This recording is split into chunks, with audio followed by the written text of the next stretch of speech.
Welcome back to Olympus, a divine history. In our last episode, the cosmos was born from chaos. We have our foundations: Gaia, the earth; Tartarus, the pit; Eros, the engine of creation; and the veils of Erebus, darkness and Nyx night. But Gaia, the wide-bosomed earth, was a lonely stage. She was a foundation with nothing to hold up, a mother with no children. Above her, the void of chaos still gaped. But the principle of Eros, of attraction and desire, was now a fundamental law of this new reality. And Gaia, the very essence of substance, would not remain alone. She did not need a partner to create. She simply willed it. Gazing up into the nothingness, she first brought forth a being equal to herself, a perfect mirror to cover her in her entirety. She gave birth to Uranus, or Uranus, the starry sky. He was not a person, not yet, but a vast, glittering dome of heaven, a partner to stretch over her plains and mountains. And speaking of mountains, she birthed them next, the Urea, the high, rocky peaks that gave her features and dimension. And then she birthed Pontus, the barren, primal sea, the salty depths that pooled in her hollows. The stage was now set. Gaia, the earth, lay complete, gazing up at her own creation, her son, and now her partner, Uranus, the sky. Sound of a gentle wind, shifting to a more intense, pulsing hum, and Eros, the great engine, went to work. The sky, Uranus, looked down upon the earth, Gaia, and was filled with desire. He descended and covered her, embracing her completely.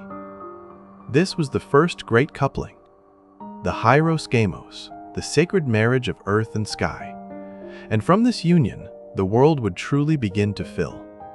But their first children were not the beautiful, human-like gods we might imagine. Their first children were raw, primal, and terrifying. First came the Hekatonkheires, the hundred-handers. There were three of them: Cronus, Briareus, and Gyges. Imagine beings of unimaginable strength, with 50 heads to see every angle of rebellion, and 100 powerful arms. They were not just strong, they were brute force. They were the personification of earthquakes and the sea storm's fury, sheer, untamable power. Uranus looked at them, and he was disgusted. He was terrified. He was the first king, and this was the first threat. He saw in them the chaos from which he had just emerged, and he wanted no part of it. Next, Gaia bore him 3 more sons, the Cyclopes: Arges the flash, Brontes the thunder, and Steropes the lightning. They were giants, powerful and skilled, but each had only a single blazing, wheel-like eye in the center of their forehead. They were master craftsmen, the first smiths, who would later forge the very weapons of the gods. Uranus looked upon them, these wheel-eyed monstrosities, and his hatred grew. This was not the order he envisioned. This was not a legacy. This was a gallery of monsters. And so, we come to the first Great Betrayal. The promise of that first love between earth and sky was broken. As each of these 6 children was born, Uranus, the Sky Father, in his fear and loathing, seized them. And he cast them, not away, but down. He forced them back into the deepest, darkest recesses of their mother. Back into Gaia. Imagine the horror.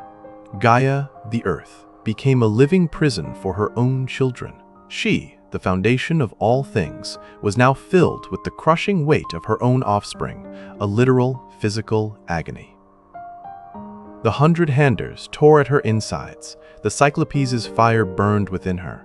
Her love for Uranus, the beautiful sky, turned to a slow, burning hatred. She was in constant, agonizing labor, unable to give birth. But the union of earth and sky was relentless. And so, after the monsters, Gaia conceived again. This time, the children were different. They were beautiful. They were powerful, but in a way that was recognizable. They were the 12 Titans. 6 sons: Oceanus, the great world river; Caius, the intellect; Creus, Hyperion, the first lord of the sun; Iapetus, the father of mankind's ancestors, and the youngest, the most clever and ambitious of them all, Cronus. And 6 daughters, the Titanides: Thea, the bright, Rhea, the mother, Themis, the divine law, Mnemosyne, the memory, Phoebe, the prophetic, and Tethys, the mother of rivers.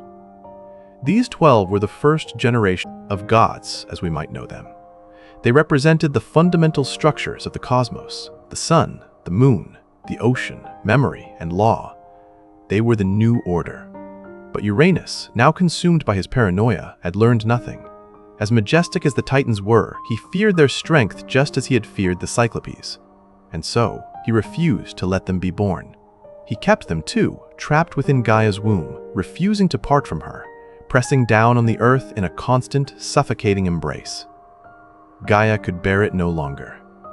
The earth itself was groaning in protest, her body stretched to the breaking point, her heart poisoned by her husband's cruelty.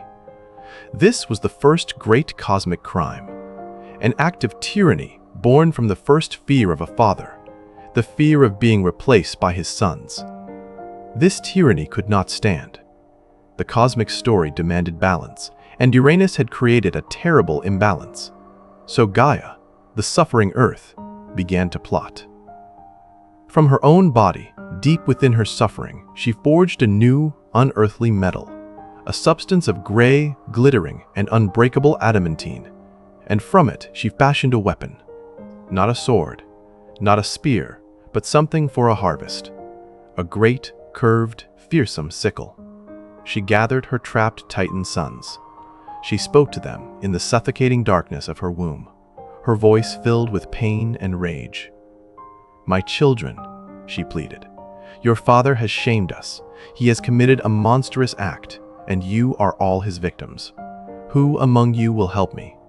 Who among you has the courage to end this tyranny, to punish your wicked father, and to finally be born?"